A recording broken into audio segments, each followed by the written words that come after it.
గత కొద్ది రోజులుగా మనం ఈ తెలంగాణ రాష్ట్రంలో మరి విగ్రహాల మధ్య ఒక రాజకీయ రణరంగాన్ని అయితే చూస్తున్నాం.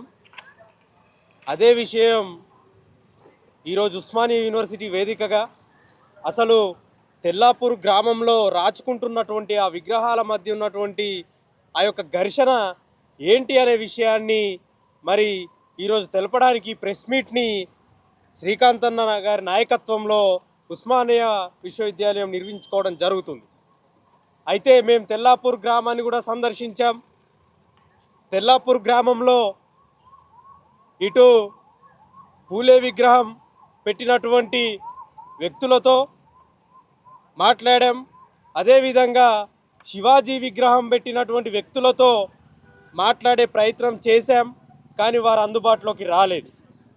అయితే ముఖ్యంగా మేము అక్కడ గమనించినటువంటి విషయం ఏమిటి అని అంటే, గత 3 సంవత్సరాల కిందటే ఆ సర్కిల్ లోపల పూలే, ఛత్రపతి శివాజీ, సావిత్రిబాయి పూలే విగ్రహాలను పెట్టాలనేటువంటి ప్రతిపాదన అక్కడ మున్సిపాలిటీలో పెట్టడం అనేటువంటి జరిగింది. ఆ ప్రతిపాదనకు కూడా అందరూ ఆమోదం తెలిపినారు. తెలిపిన తర్వాత పెడదామనే క్రమంలో అక్కడ మరి ప్రక్రియ కూడా కొనసాగింది. అంతలోపలనే మధ్యలో గ్యాప్ వచ్చింది. అయితే ఇక్కడ మనం గమనించాల్సినటువంటి విషయం ఏమిటి అని అంటే, కొంచెం చరిత్ర లోపలికి వెళ్తే ఈ యొక్క మతోన్మాద రాజకీయం అనేటువంటిది ఎక్కడైతే ఎస్సీ, ఎస్టీ, బీసీలు ఐక్యంగా ఉండి మరి అక్కడ వాళ్ళ రాజ్యాధికారాన్ని చెలాయిస్తారో, మనం తెల్లాపూర్ యొక్క చరిత్ర తీసుకుంటే గత 30-40 సంవత్సరాల నుంచి అక్కడ అది గ్రామ పంచాయతీగా ఉన్నప్పుడు సర్పంచ్గా కుమార్ గౌడ్ నిర్వహించాడు ఒక 18 సంవత్సరాలు, ఒక బీసీ సామాజిక వర్గం నుండి. ఆ తర్వాత అది ఎస్సీ పంచాయతీ అయిన తర్వాత అక్కడ ఒక ఎస్సీ వ్యక్తి 5 సంవత్సరాలు సర్పంచ్గా నిర్వహించాడు. జనరల్ అయినప్పటికి కూడా అక్కడ ఆధిపత్యం మరి ఎస్సీ, బీసీ, ఎస్టీలదే ఉండేది. అయితే ఈ ఎవరైతే అగ్రకులాలని చెప్పుకుంటారో అక్కడ వాళ్ళకి రాజకీయంగా ఎక్కడా కూడా వాళ్ళకి అవకాశం తెల్లాపూర్లో లేదు. సో ఈ యొక్క రాజకీయ అవకాశాన్ని దక్కించుకునే క్రమంలో వాళ్ళు చేయని ప్రయత్నాలంటూ లేవు.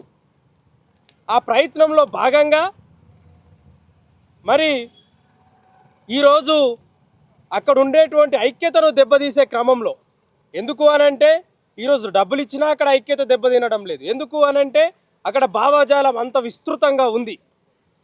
అక్కడ కమ్యూనిస్టు భావజాలం నుంచి మొదలు పెడితే అంబేద్కర్ కానీ, పూలే భావజాలం కానీ, ఛత్రపతి శివాజీ కానీ, ఎందుకంటే వాళ్ళ గ్రామంలో మరి మనం చూసుకుంటే పూలే నగర్, అంబేద్కర్ నగర్, ఇట్లా మహనీయుల పేర్లతోటే వాళ్ళ నగర్లు ఎస్టాబ్లిష్ చేసుకున్నారు. సో ఈ ఐక్యతను దెబ్బతీయడం అనివార్యమని భావించినటువంటి మతోన్మాద శక్తులు మరి తీర్మానం చేసుకున్నప్పటికీ, పెద్దల పక్షంలో తీర్మానం చేసుకున్నా కూడా, మరి తీర్మానం చేసుకుంటే విగ్రహం పెట్టాలనుకున్న వాళ్ళు మరి నెలకో 2 నెలలకో విగ్రహం పెట్టాలి. ఎందుకు సరాసరి మున్సిపల్ ఎన్నికలు రాగానే విగ్రహం పెట్టాలని అనిపించింది? ఎందుకు సరాసరి మున్సిపల్ ఎన్నికలు రావాలి, మధ్యరాత్రే విగ్రహం తెచ్చిపెట్టాలని అనిపించింది? కాబట్టి అది జనవరి 25వ తారీఖు మధ్యరాత్రి ఎవరికీ తెలియకుండా మరి దాని వెనుక బుచ్చిరెడ్డి, సోమిరెడ్డి అనేటువంటి రెడ్ల ప్రోద్బలంతో అక్కడ కూడా బలైంది ఎవరు? ఎఫ్ఐఆర్ అయింది ఎవరి మీద? బీసీల మీద పుట్టిండు. దీని వెనుక మనకు స్పష్టమైన కుట్ర కనిపిస్తుంది. తెల్లాపూర్ ప్రజలు మీరు కూడా గమనించాలి, రాష్ట్ర ప్రజలు కూడా గమనించాల్సిన విషయం ఏమిటి అని అంటే, ఈ బీజేపీ మతోన్మాద రాజకీయం ఈ తెలంగాణ రాష్ట్రంలో మితిమీరుతుంది. మతాల మధ్య విగ్రహాలను తీసుకొచ్చి ఈరోజు శివాజీ హిందుత్వానికి ప్రతీక అంటారు. శివాజీ ఎవరండి? శివాజీ ఈ దేశంలో పుట్టినటువంటి ఒక శూద్ర రాజు. శివాజీ పట్టాభిషేకం ఎంత అవమానకరంగా జరిగిందో ఈ దేశ చరిత్ర చూస్తే మనకు తెలుస్తుంది. శివాజీకి ఇన్స్పిరేషన్ శివాజీకి ఒక ఆదర్శం జ్యోతిబా పూలే శివాజీ నుంచి తీసుకున్నాడు.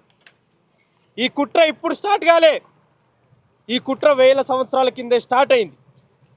ఒక దిక్కున పూలే శివాజీ యొక్క ప్రతిష్టను దేశమంతా ప్రచారం చేస్తుంటే, శివాజీ విగ్రహాలు పెట్టి దేశమంతా ప్రచారం చేస్తుంటే దాన్ని తట్టుకోలేక బ్రాహ్మణ బాలగంగాధర్ తిలక్ మరి ఏం చేశాడు?